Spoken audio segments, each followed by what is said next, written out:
We are back. My next guest tonight stars in the NBC series Law & Order Special Victims Unit. Please welcome Mariska Hargitay.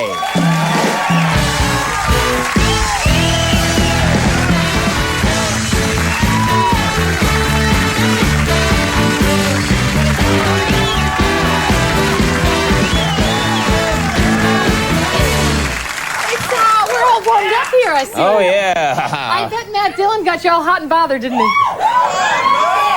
Well, not me, no, okay. Did you notice how I directed it this way? Well, there are a lot of fellas out there, too. Well, you know, they're manly men. They don't mind that sort of comment, right? Oh, yeah, no, they're secure. I'm insecure. Yes. I'm a real jock. All right, now.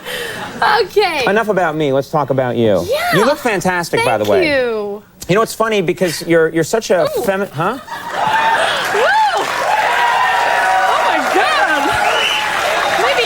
Too much time with Matt Dillon. You did that on purpose. Sorry. You were like, release boob now, twang.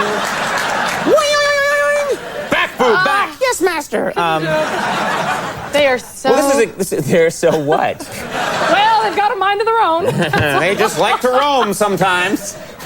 Never heard a woman talk about her breasts, just liking to roam and get out once in a while. Because on my show... My cameraman, George, I always ask him, like, where, you know, is it a full body shot or is it close up? And he always goes, he says everything, if it's above the girls, with the girls, the girls are in or the girls are out. He calls them the girls, yeah. Well, one of your girls went fishing for a minute. He says we're... But that's fine. It's all good TV. Tonight's episode will be seen on Cinemax.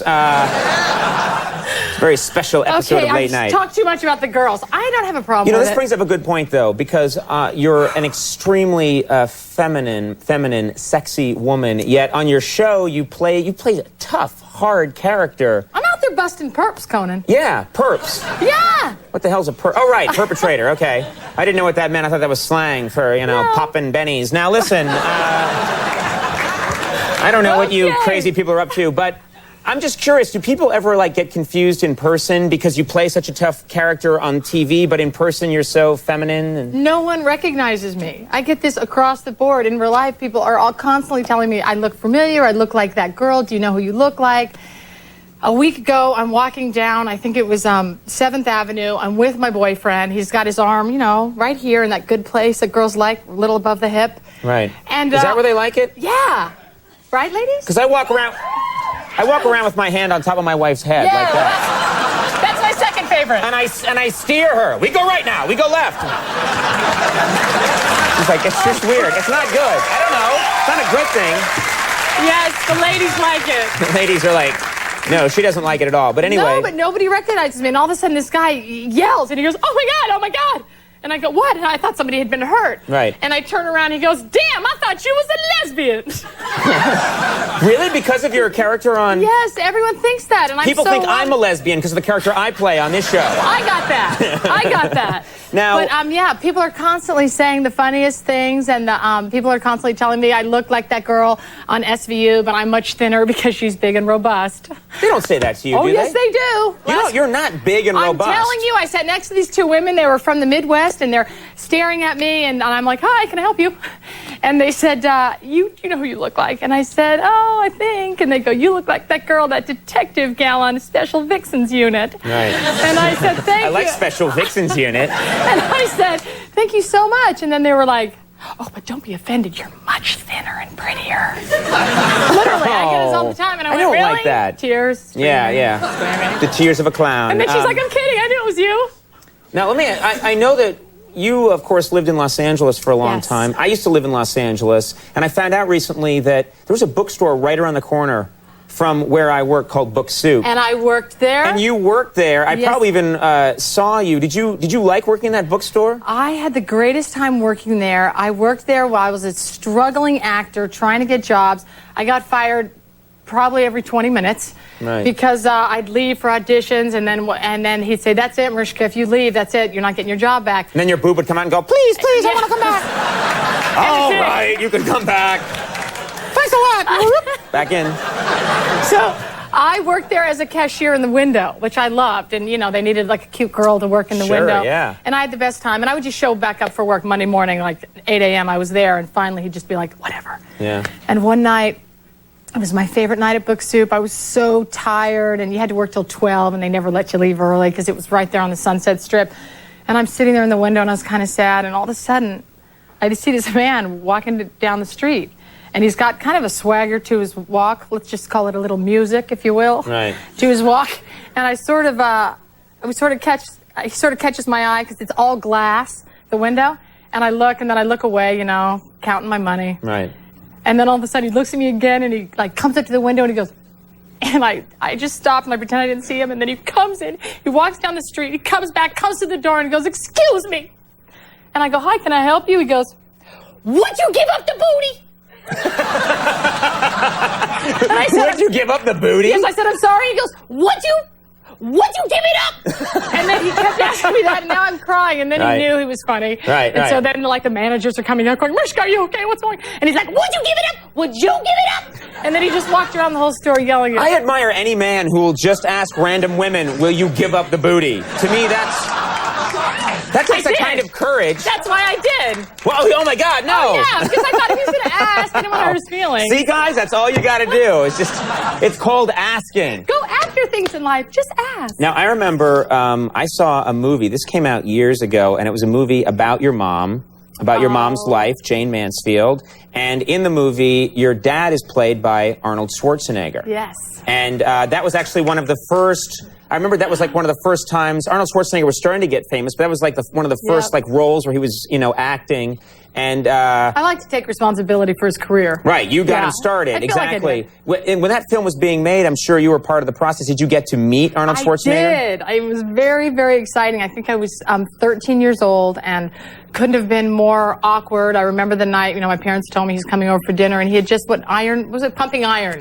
Had just come out, and it was, you know, he was the new thing, and I was like, had horrible, really long, greasy, brown hair, big, huge braces. I was so awkward, like knock-kneed and tall and weird. And, you know, the doorbell rang, and the movie 10 had just come out. And so Bo Derek was all the rage.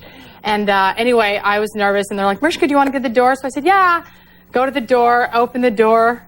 I couldn't have been uglier. And Arnold's there going, 10, you're an 11. Oh. That was nice of him. Sweet. What a nice man. Yes, he was so sweet. You know, the only sad part of that is that I think he's probably used that line. He's still using it. He's just shouting it at people around it. 10, you're more than like a new heaven. What? You're not a 9, you're a 7. Arnold, you're not 4, you're 6. Oh, forget it. I love that country. You've taken it to an all-new level. I like it. Which country? I'm not sure. Oh. That's how Arnold speaks in real life. Oh, see, I didn't even know. We've had him on the show. He's like, oh, Brian, it's really good to see you. Go see Jingle All the Way. Arnold, that came out 15 years ago. It doesn't matter. It's on DVD. You can see it. I wish you guys could see what's happening to his eyes close up, the commitment here. I'm enjoying. It's called a happy pizza. Now listen. Zing! You know, we have a clip here from your show. Oh, great. Law and Order SVU. Yes. And let's tell us what we're going to see in this clip. Well, actually, this clip is one of my tomorrow night's episode is one of my favorite episodes ever that we've aired. You know, the not to bring down the mood, but the average life of the average span of a special victims unit detective is only 2 years because of what they see. They just get burnt out. They get burnt out, and it's too much, and it just stops. And this is an episode where a girl was raped, and the only way for me to get her to catch the perp is for her to testify. Okay. And to make the victim relive the rape over and over and over, which is the worst thing that can happen to a rape victim, is to have to revisit it again. And I think that's all you need to know. Okay, let's take a look. You kill yourself to make something happen, or you do nothing, and it doesn't matter. There's always another child molester. There's always another rapist. And it's like you have to sell a little piece of yourself to get the job done. So what the hell's the point?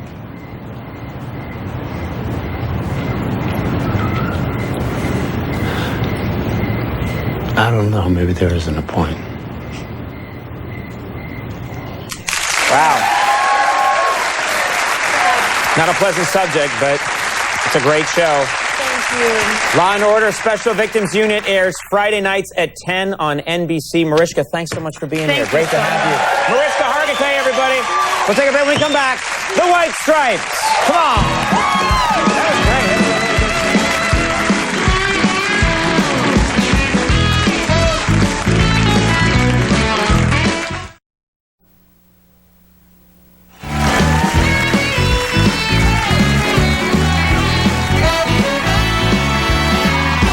All right, everybody, it has been an amazing